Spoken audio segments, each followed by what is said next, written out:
Alors aujourd'hui, on va mettre Lyon à l'honneur car on va réaliser des quenelles de brochet. Alors, simple tout en étant compliqué, il y a beaucoup d'ingrédients, soyez bien attentifs.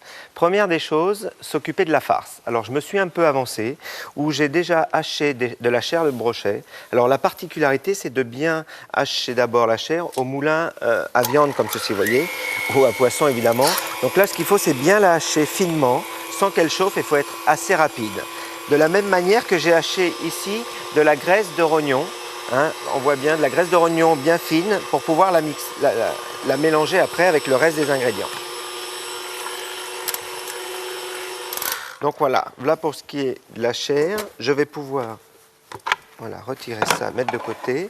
Et donc on va utiliser la cuve, hop là, la cuve du batteur pour pouvoir bien mixer l'ensemble. Voilà. Ensuite, donc là c'est une chose, on va ajouter le sel. Alors, ce qui est très important sur tout ce qui est terrine comme ceci, donc là on est sur des quenelles, il y a un poids de sel qui est prévu au démarrage, il faut respecter ce poids, hein, c'est en fonction de la quantité des ingrédients. La noix de muscade. Voilà. Et là, on va regarder hein, tout ce qui est graisse et chair en même temps. Ensuite, on va y ajouter le beurre, pommade, tout de suite. Alors tout ce qui est farce de poisson, en général, on met du beurre pommade à l'intérieur parce que c'est quelque chose qui va être amené à être chauffé, donc ça sera beaucoup plus moelleux après la cuisson. Il me reste encore un peu de beurre. Bien mixé, que ce soit bien joli. Ensuite, on va y ajouter un petit peu de cayenne. On va ajouter, alors on va baisser un petit peu, voilà, pour éviter d'en mettre partout, les jaunes d'œufs.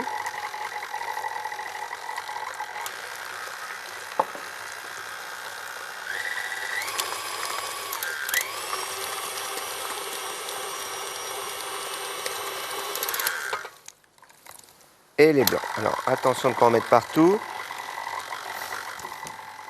Bien récupérer toute la marchandise, voilà. Donc là on a mis tous les ingrédients de notre farce, hein, à l'intérieur et on a bien mixé.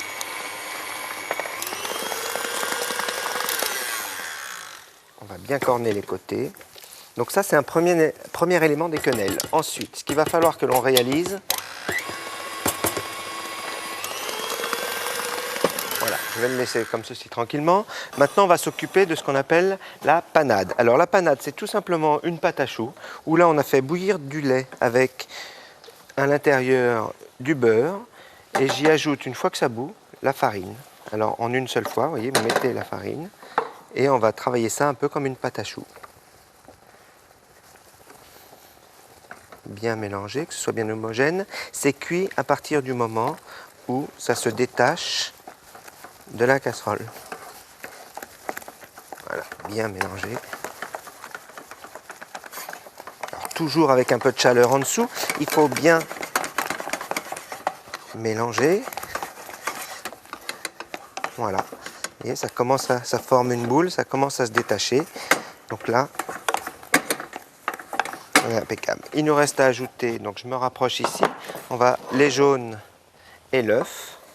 Et là, exactement le même procédé que les pâtes à choux. On mélange bien tout ça, bien ensemble. Alors, un par un, parce que sinon on va avoir beaucoup de mal à incorporer. Hop là, sorti, récupéré. Voilà, donc ça, l'œuf. On rajoute de la même manière les jaunes.